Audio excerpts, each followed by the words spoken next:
This is good. It's not too sweet, but it's tasty. Hi guys! In today's episode, we will be making homemade sugar-free chocolate with almonds. If you're ready, let's get started!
Chocolate.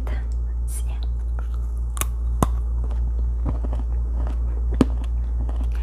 It can satisfy my sweet cravings and chocolate cravings. Yeah, it's somewhere between like milk chocolate and dark chocolate. So it's not too sweet. Yeah, and it's not bitter at all.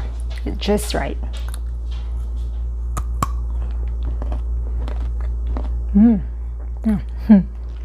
It's good. Must try recipe.